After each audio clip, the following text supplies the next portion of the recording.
Assalamu alaikum туғандар.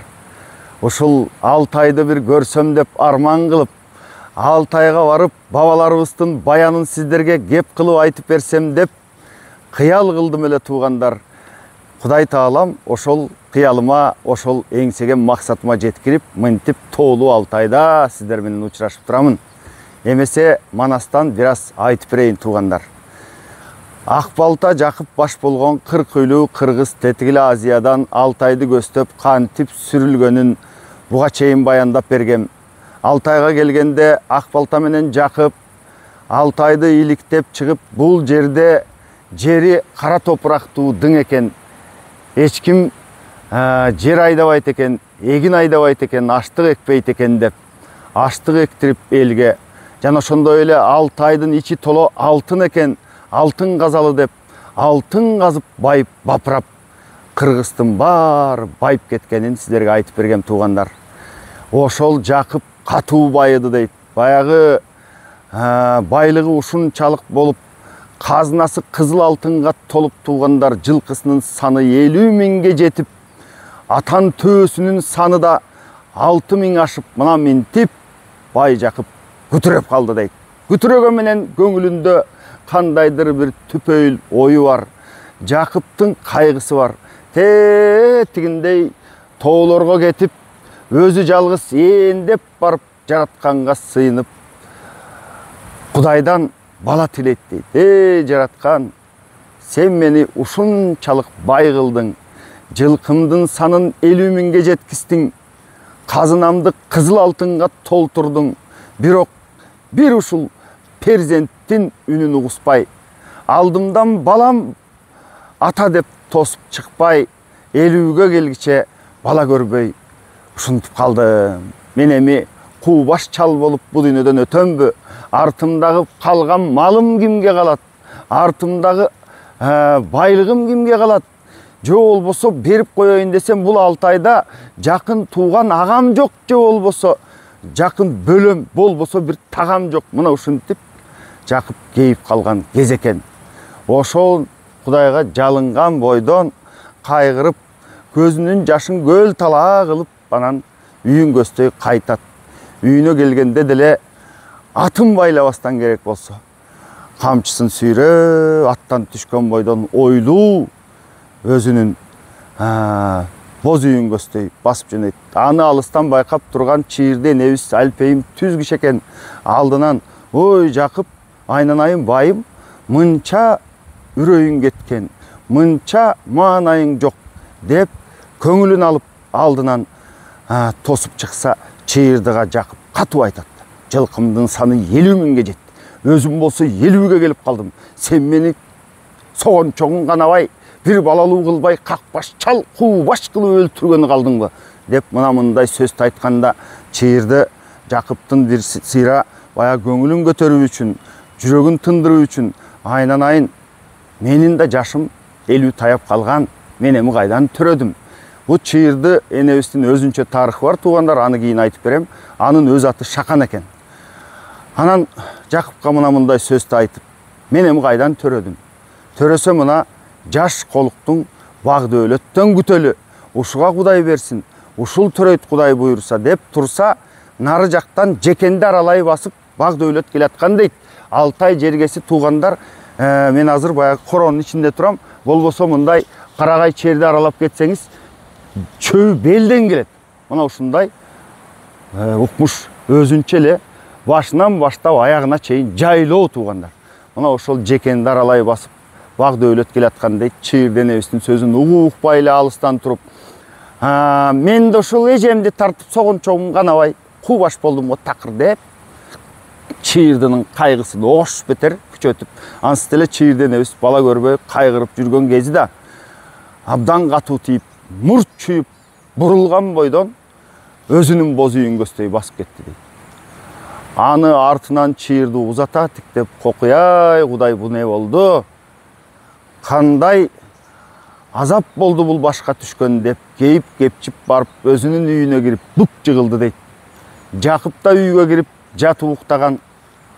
Баг дөөлөт дагы жанагынтип мурчуңдап тултуңдаган бойдон барып өзүнүн үйүндө бүгүнөн түшүп жыгылып уктап Ana ошентип үчөө уктап калышат. Жакып туруп түшүндө абдан бир кызыктай иш көргөнүн, укмуштай түш көргөнүн Чыйырден эбизге айтып берет. Чыйырден эбиз мындай түштү жалпы журтту чогултуп алып, малыңдан аябай көптү союп алып, элдин баарын тойгузуп, ыраазчылыгын алып, андан кийин айтсаңчы дегенде Жакып бираз малга карабоо киши экен дейт. Болбогон нерсеге мал союп, төрөлбөгөн балага мал союп кандай немесиң сен дегенде Чыйырден эбиз болбой жатып, анан бүткүл калктын ошол жерде 40 үйлүү кыргыз деп коет.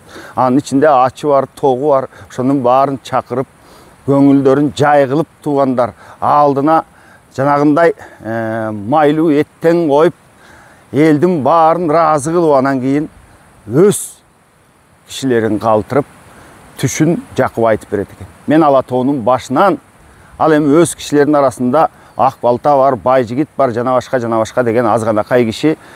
Алар анан жай олтуруп сүйлөшүп атат. Жакып болсо ушул түшүмдү айтып берейин, жооругула деп элге түшүн айтып аткан кези. Мен Ала тоонун башынан бала барчын бүркүт кармап алдым бир түшүмдө. Ал бүркүтүмдүн томогосун шыпырып салганда жер жүзүндөгү жалпы жырткыч айбандын баарысы жүгүнүп бүгүлүп калышты. Далай элик, далай аркар, арстан жолбор салдырдым. Мына мындай түш болду, мына мындай иш болду.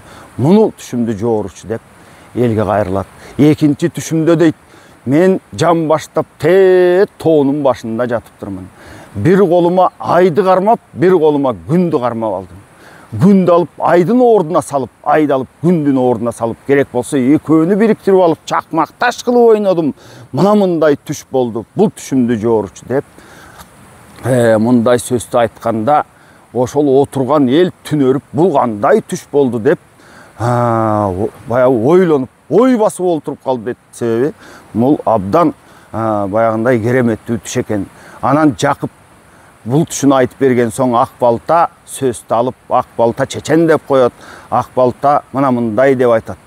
Жакып айнанайын, биз демек мынау айдоодо жүргөндөн, мынау күнөөкөр болуп сүргүндө жүргөндөн кутулат экенбиз. Ала тоо бетин көрөт экенбиз. Баягы ооматыбызга кайра келет экенбиз. Атабыз Каракандан берки келаткан ооматтын баары колго келет экен кайра. Сен бир укмуш уулду болот экенсиң. Мына ошол уулуң Кудай буйрса көксөгөнүбүзгө жеткирет экен, өчүбүздү, кегибизди алып берет экен тетиги Кытайдан деп мына мындай сөздү айтып, түшүн абдан сонун кылып жооп берди дейт. Жакып ыраазы болуп, элдин баарысына сый кылып, тартуу берип, муну ушинтип элди узатты. Эми Жакып мынте турсун. Ал эми тигил Кытайдагы Бейжиң калаасынын ортосундагы Бакбурчун деген калаада Эсенкан олтурат дейт. Мына ошол Эсенкандын олтурган жерине аяр сыйкырчылары жалпы үйлүп барып ордосуна такылдатып, чуу салып, калайманды салып, Эсенкан эле Эсенкан деп Эсенканды чакырып турушту дейт. Эсенкан булардан эмне болду деп сураса, ой, биздин даңзабызга чийилди. Аны биз аярлар окудук, окудук. Тетиги Кыргызстан Манас деген алп бала, Манас деген элде жок, ааламда жок ооматтуу бала туулат экен. Ушул баланы бүгүн таптырып көзүн чукуп алсаң, 10-15 жылдын ичинде так ушул Бейжиңден, так ушул Бакбурчундан көрөсүң. Элиңди чачып, мамлекетиңди кыйратып, аялыңды күн кылып, эркегиңди кул кылып, муну ушинтип талкалайт. Кетирген өчүн бардыгын алат, кегин алат, кыргыз келип басат, биздин Кытайды чабат деп мына мындай сөздү айтканда, Эсенкан шиш менен сайгандай чогуу учуп кетти дейт да.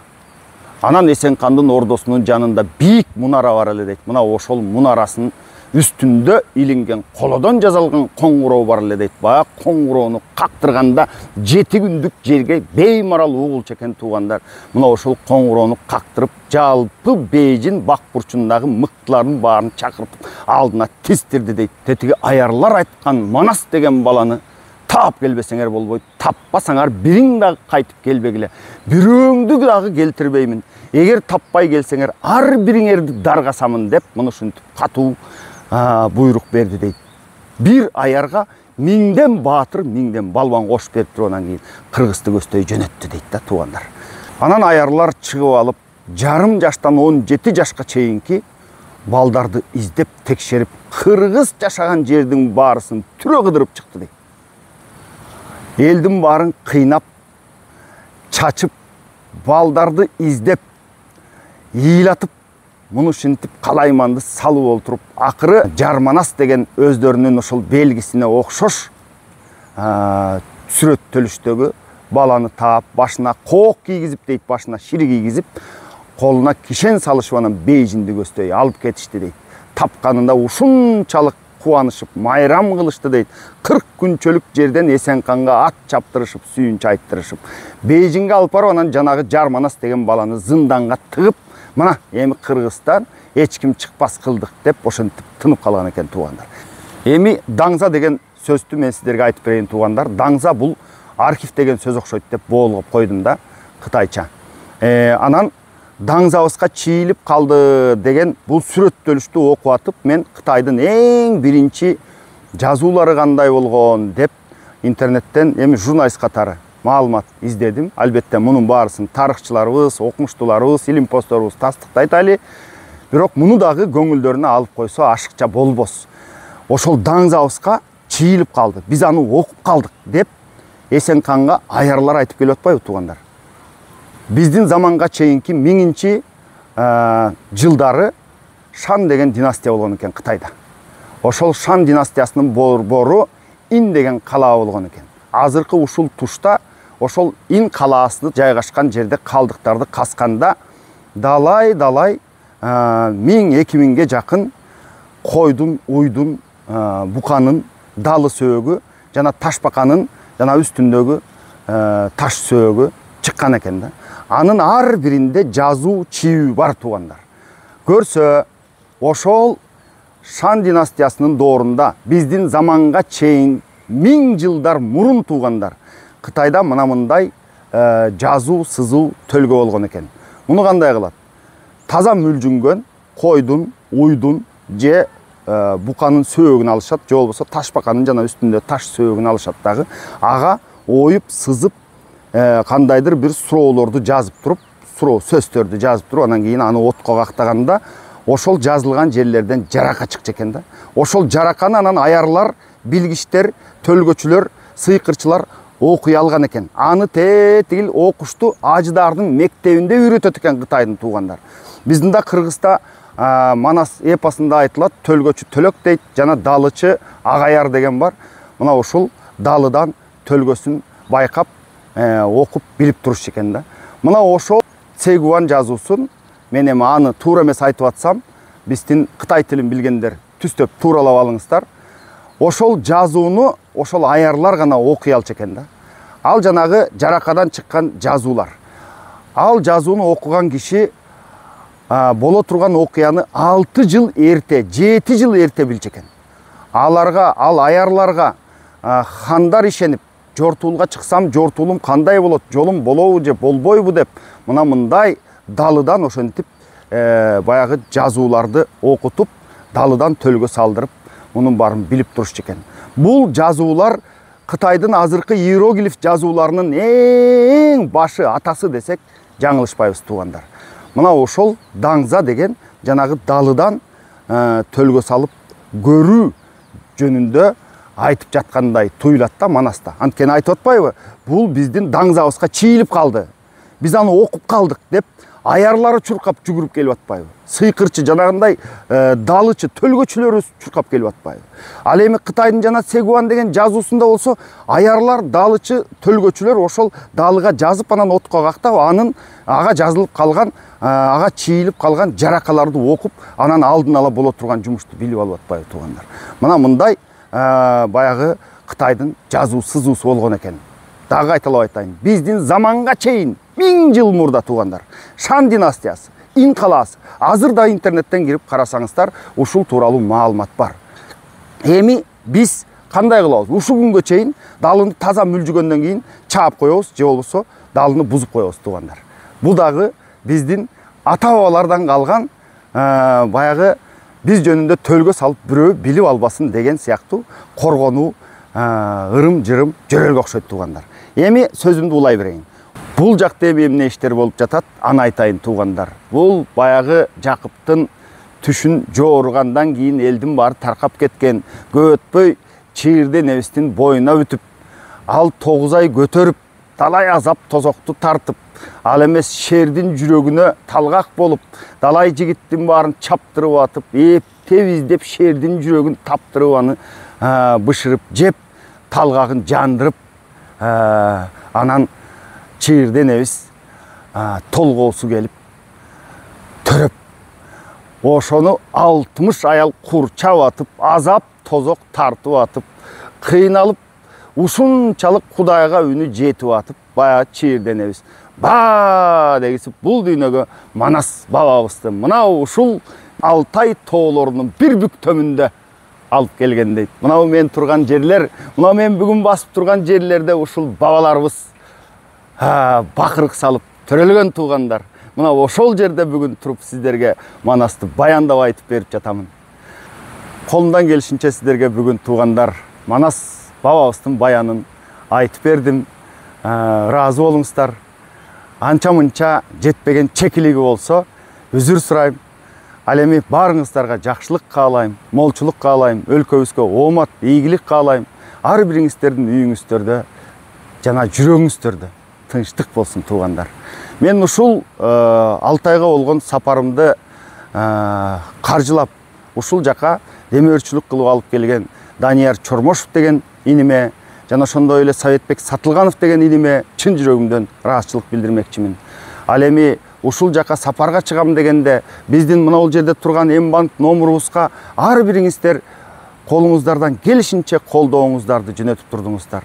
Сиздердин ар бир ушул сарптаган тыйыныңыздар, сарптаган колдооңуздар бекерге кетпейт. Ар бириңиздерге жакшылык тилейм. Өмүрүңүздөр узун, ден соолугуңуздар чың, үй бүлөңүздөр толук, телегейиңиздер тегиз, төгөрөгүңүздөр төп болсун. Бар болуңуздар.